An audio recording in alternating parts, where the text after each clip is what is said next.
Praise the lord. ప్రభువైన యేసుక్రీస్తు నామం పేరట మీ అందరికీ శుభములండి.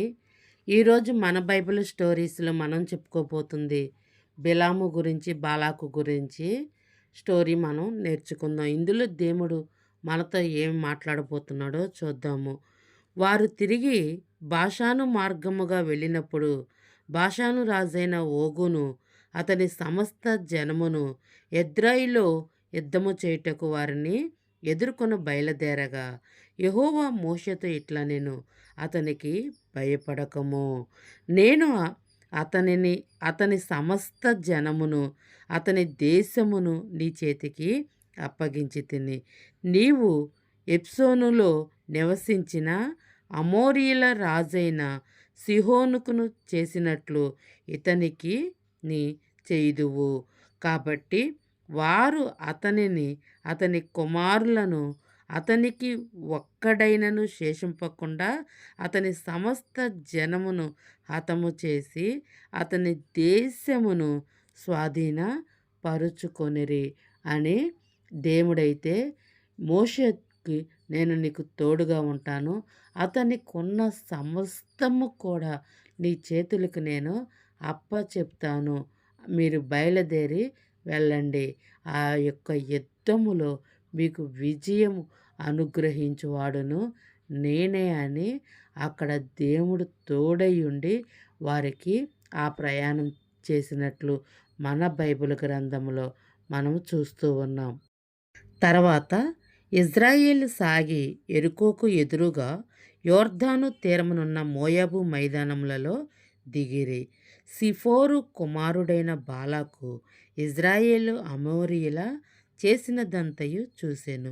జనము విస్తారముగా నున్నందున మోయాబీలు వారిని చూచి మిక్కిలి భయపడిరి. మోయాబీలు ఇజ్రాయేలులకు జంకిరి. మోయాబీలు మిద్యాను పెద్దలలో ఎద్దు బీచి పచ్చికను నాటివేయినట్లు ఈ జన సమూహము మన చుట్టూ ఉన్నది.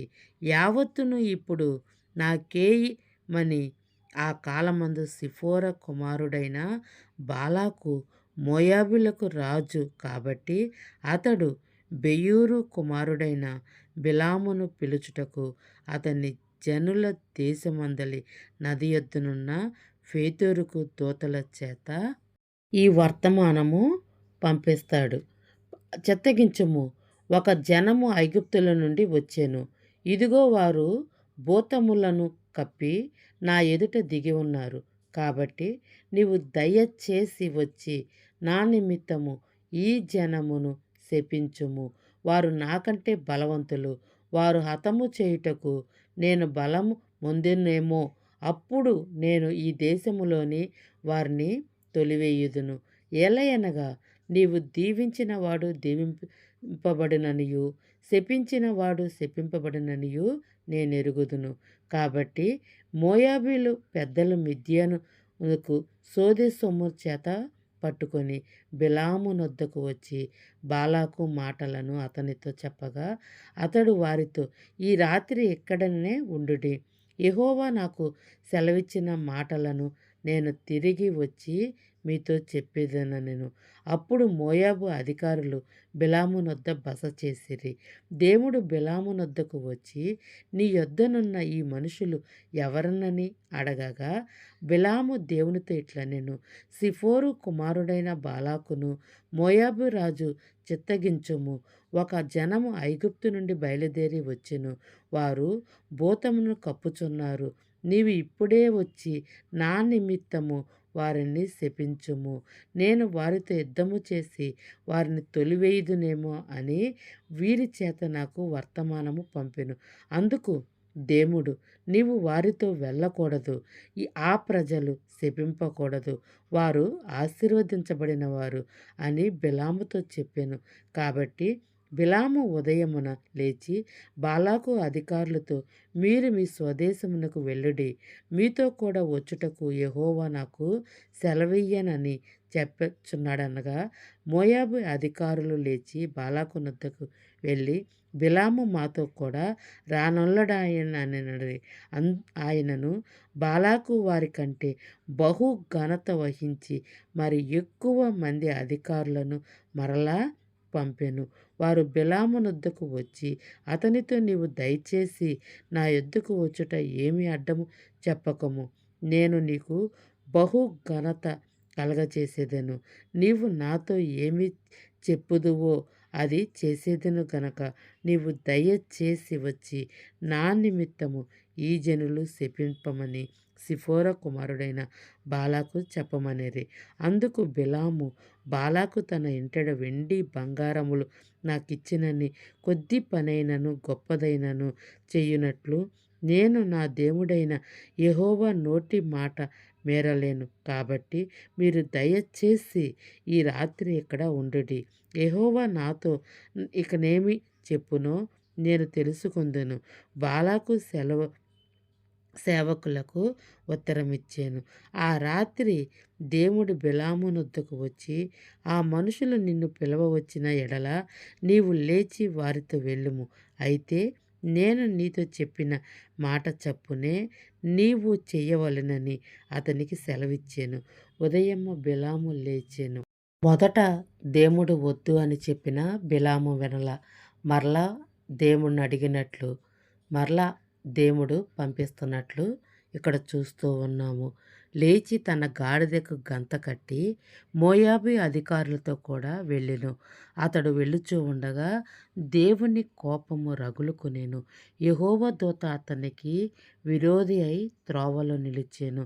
అతడు తన గాడిదనెక్కి పోవుచుండగా అతని పనివారు ఇద్దరు అతనితో కూడా నుండిరి. యెహోవా దూత ఖడ్గము దూసి చేతపట్టుకొని త్రోవలో నిలిచియుండుట ఆ గాడిద చూచెను గనుక అది త్రోవన విడిచి పొలంలోనికి పోయెను. బిలాము గాడిదను దారి మలుపవలెనని దాన్ని కొట్టగా యెహోవా దూత ఇరుపక్కలను గోడలు గల ద్రాక్ష తోట సందులో నిలిచెను.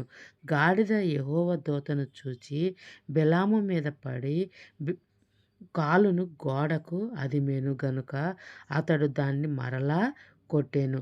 యెహోవా దూత ముందు వెళ్ళుచు కుడినైనను ఎడమైనను తిరుగుటకు దారి లేని ఇరుకు చోటన నిలవగా గాడిద యెహోవా దూత చూచి బిలాముతో కూడా క్రింద కూలబడెను గనుక బిలాము కోపముండి తన చేతి కర్రతో గాడిదను కొట్టెను.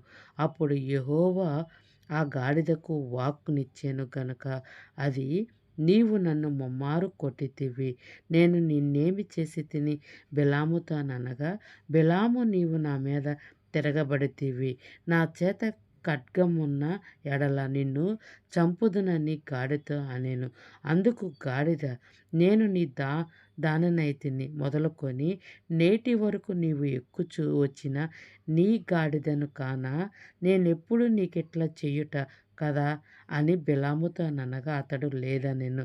అంతలో యెహోవా బిలాము కనులు తెరిచెను గనక దూసిన ఖడ్గము చేత పట్టుకొని త్రోవలో నిలిచియున్న యెహోవా దూత అతడు చూచి తల వంచి సాష్టాంగ నమస్కారము చేయగా యెహోవా దూత, ఈ ముమ్మారు నీ గాడిదను నీవేళ కొట్టితివి?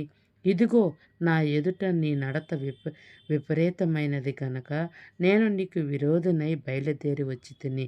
ఆ గాడిద నన్ను చూచి ఈ ముమ్మారు నా ఎదుట నుండి తొలగెను. అది నా ఎదుట నుండి తొలగనని ఎడల నిశ్చయముగా నేను అప్పుడే నిన్ను చంపి దాని ప్రాణము రక్షించదనని అతనితో చెప్పెను. అందుకు బిలాము, నేను పాపము చేసి తిని నీవు నాకు ఎదురుగా త్రోవలో నిలుచుట నాకు తెలిసినది కాదు. కాబట్టి ఈ పని నీ దృష్టికి చెడ్డదైతే నేను వెనకకు వెళ్ళేదను. యెహోవా దూత చెప్పగా యెహోవా దూత, నీవు ఆ మనుషునితో కూడా వెళ్ళుము. అయితే నేను నీతో చెప్పి మాటయే కాని మరి ఏమీయూ పలకకూడదు బిలాముతో చెప్పాను. అప్పుడు బాలాకు బిలాము అధికారులతో కూడా వెళ్ళెను.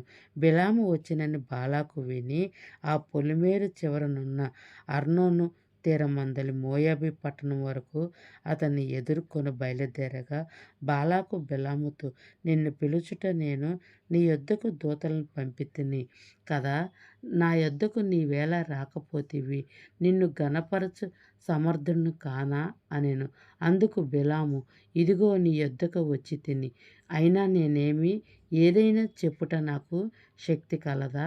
దేవుడు నా నోట పలికితేనే గాని పలకను అని బాలాకుతో చెప్తాడు. అప్పుడు బిలాము బాలాకుతో కూడా వెళ్ళెను. బాలాకు ఎడ్లను గొర్రెలను బలిగా అర్పించి కొంత భాగము బిలాముకును అతని యొద్దనున్న అధికారులకును పంపెను. మరునాడు బాలాకు బిలాముతో తోడుకొని పోయి బయలు యొక్క ఉన్నత స్థలముల మీద నుండి ఆ జనులను చివరి వరకు చూడవలెనని అతనిని ఆ చోటుకు ఎక్కించెను. అప్పుడు బిలాము, ఇక్కడ నేను బలి అర్పించుటకు 7 బలిపీఠములను కట్టించి ఇక్కడ 7 కోడెలను 7 పొట్టేళ్లను సిద్ధపరచమని బాలాకుతో చెప్పాను. బిలాము చెప్పినట్లు బాలాకును చేయగా బాలాకును బిలామునకు ప్రతిగా బలిపీఠములు ఒక్కొక్క కోడెను ఒక్కొక్క పొట్టేలను దహన బలిగా అర్పించి, మరియు బిలాము బాలాకుతో, బలిపీఠం మీద నీ దహన బలి యొద్ద నిలిచియుండుము, నేను వెళ్ళేదెను. ఒకవేళ యెహోవా నన్ను ఎదుర్కొనునేమో, ఆయన నాకు కనపరిచినది నీకు తెలియచేసేదనని చెప్పి మెట్టు ఎక్కాను.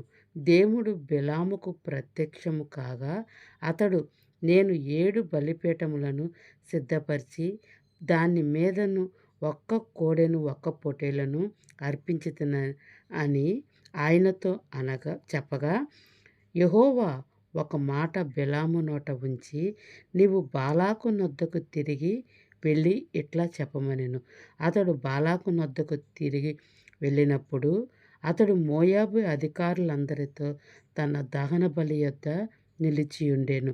అప్పుడు బిలాము ఉపమాన రీతిగా ఇట్లా నేను, ఆరాము నుండి బాలాకు తూర్పు పర్వతము నుండి మోయాబీరాజు నన్ను రప్పించి, రమ్ము నా నిమిత్తము యాకోబును శపింపుము, రమ్ము ఇజ్రాయేలును భయపెట్టవలెనను అనెను. ఏమని శపింపగలను? దేవుడు శపింపలేదే. ఏమని భయపెట్టగలను? దేవుడు భయపెట్టలేదే. మెట్ల శిఖరము నుండి అతన్ని చూచుచున్నాడు, కొండల్లో నుండి అతను కనుగొనుచున్నాడు. ఇదిగో ఆ జనులు ఒంటిగా నివసించినను జనములలో లెక్కింపబడరు. యాకోబు రేవులను ఎవరు లెక్కించెదరు? ఇజ్రాయేలు 4 పాలను ఎవరు లెక్క పెట్టగలరు? నీతిమంతులు మరణము వంటి మరణము నాకు లభించును గాక.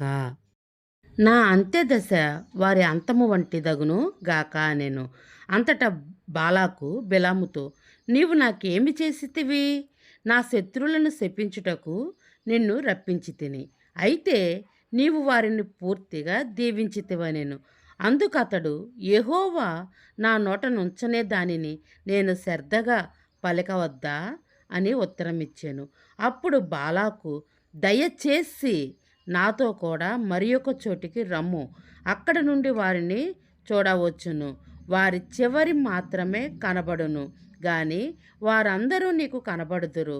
అక్కడ నుండి నా మనవి నిమిత్తము వారిని శపింపవలనని అతనితో చెప్పి, ఫిస్గా కొననున్న కావలి వారి పొలమునకు అతన్ని తోడుకొని పోయి 7 బలిపీఠములు కట్టించి ప్రతి బలిపీఠం మీద ఒక్క కోడెను ఒక్క పొట్టేలను అర్పించి, అతడు, నీవు ఇక్కడ నీ దహన బలుల యొద్ద నిలిచియుండుము, నేను అక్కడ యెహోవాను ఎదుర్కొనని బాలాకుతో చెప్పగా, యెహోవా బిలాము ఎదుర్కొని ఒక మాటను అతని నోట ఉంచి, నీవు బాలాకు నొద్దకు తిరిగి వెళ్ళి ఇట్లా చెప్పమనెను. అతడు బాలాకు నొద్దకు వెళ్ళినప్పుడు అతడు తన దహన బలిలో నిలిచి ఉండెను. మోయాబు అధికారులను అతని యొద్ద నుండిరి. బాలాకు యెహోవా ఏమి చెప్పినని అడగగా, బిలాము ఉపమాన రీతిగా ఇట్లా నేను, బాలాకు లేచి వినుము, సిఫోరు కుమారుడా, చెవియొగ్గి నా మాట ఆలకింపుము. దేవుడు అబద్ధమాడుటకు ఆయన మానవుడు కాదు, పశ్చాత్తాపపడుటకు ఆయన నరపుత్రుడు కాదు. ఆయన చెప్పింది చేయకుండునా, ఆయన మాట ఇచ్చి స్థాపింపకుండునా, ఇదిగో దీవించమని నాకు సెలవాయెను. ఆయన దీవించెను, నేను దాన్ని మార్చలేను. ఆయన యాకోబులో ఏ దోషమును కనుగొనలేదు, ఇజ్రాయేలులో ఏ వంకరతనమును చూడలేదు. అతన్ని దేవుడైన యెహోవా అతనికి తోడై ఉన్నాడు. రాజు యొక్క జయధ్వని వారితోనున్నది. దేవుడు ఐగుప్తులో నుండి వారిని రప్పించెను. గొర్రెపోతు వేగము వంటి వేగము వారికి కలదు. నిజముగా యాకోబులో మంత్రము లేదు, ఇజ్రాయేలులో శకునము లేదు. ఆయా కాలమందు దేవుని కార్యములు యాకోబు వంశస్థులకు ఇజ్రాయేలుకు తెలియజెప్పబడెను. ఇదిగో ఆ జనులు ఆడ సింహం వలె లేచును, అది సింహం వలె నిక్కి నిలుచును. అది వేటను తిని చంపబడిన వాటి రక్తము తాగు వరకు పండుకొనదు అని బాలాకు, నీవు ఏమాత్రము వారిని శపింపవద్దు, దీవింపవద్దు అని. బాలాకైతే చాలా కోపం వచ్చిందంట బిలాము మీద. ఎందుకంటే అతన్ని శపించమని ఇజ్రాయేలుల్ని తీసుకొస్తాడు. కానీ దేవుడైతే అతని నోట నుండి ఏ శపి వచనములు కూడా అతని నోటన ఉంచలేదు. ఎందుకంటే దేవుడు ముందుగానే బిలాముకు చెప్తాడు. ఆ విషయము బాలాకు కూడా బిలాము చెప్తాడు. అయినా కానీ నీవు వారి వెనక భాగము ఉండి వారిని శపించు, వారు నీకు కనపడరు అన్నట్టుగా తీసుకొస్తాడు. ఎందుకంటే బా బిలామంట ఇదివరకు శకునము చూసేవాడంట. ఎందుకంటే అతను ఏది అతని నోటన దీవిస్తే దీవెన వచనాలు వచ్చాయంట, శపించితే శాపవచనాలు వచ్చాయంట. అది బాలాకు రాజుకు తెలిసి అతను బిలాముని పిలిపించుకుంటాడు ఇజ్రాయేల్ని శపించటానికి. కానీ ఇజ్రాయేలు దేవుడు ఊరుకుంటాడా? ఆయనకు మరుగైనదంటూ ఏదైనా ఉన్నదా? అట్లాగునే అతని నోటనే దీవెన వచనాలు మొత్తము కూడా ఇజ్రాయేల్ మీదకి తీసుకొచ్చి ఉన్నాడు దేవుడు. ఎందుకంటే ఇక్కడ దేవుడు నరుడా, అతను మనసు మార్చుకుంటాడా, అతను పశ్చాత్తాపడతాడని ఇతడు హెచ్చరించినట్టు మనం చూస్తూ ఉన్నాం. ఇజ్రాయేలులను దీవించుట యెహోవా దృష్టికి మంచిదని బిలాము తెలుసుకున్నప్పుడు అతడు మునుపటి వలె శకునములను చూచుటకు వెళ్ళక అరణ్యం వైపు తన ముఖము తిప్పుకొనినంట. అంటే వెనక్కి తిరిగి బిలాము వెళ్ళిపోయినట్లు మనం చూస్తూ ఉన్నాం. అందుకే అంటారు, దేవుడు దీవించిన బిడ్డల్ని ఎవరు శపించగలరు? దేవుడు శపించిన వారిని ఎవరు దీవించగలరు? మనకు మన దేవుడైన యెహోవా దేవుడు తోడుగా ఉన్నంత కాలము కూడా ఏ శత్రువు కూడా మనల్ని ఏమీ కూడా చెయ్యలేరు. మనము చెయ్యవలసిందల్లా ఒకటే, ఆయన యందు ఆయన ఆజ్ఞలు గైకొని ఆయనకి ఇష్టమైన రీతిగా మనం నడుచుకుంటూ ఆయన కృప పొందుకుంటూ ఆయనకు మనం, ఎందుకంటే బలులు అర్పించుట కంటే మాట వినుట శ్రేష్టమంట. మనము ఆ మాట విని ఆయన మెప్పు పొందేవారిగా ఆయన ఆజ్ఞలు గైకొని మనమందరము దీవించదుము గాక. ఎవరైనా కొత్తగా నా ఛానల్ చూసిన వారైతే సబ్స్క్రైబ్ చేసుకోండి, ఒక లైక్ చేయండి, మీ కామెంట్స్ నాకు తెలియచేయండి. ఈ యొక్క ఛానల్లో బైబిల్ స్టోరీస్ మనం చెప్పుకుంటూ ఉండగా పిల్లలైన మీరు విని దీవించబడండి. God bless you.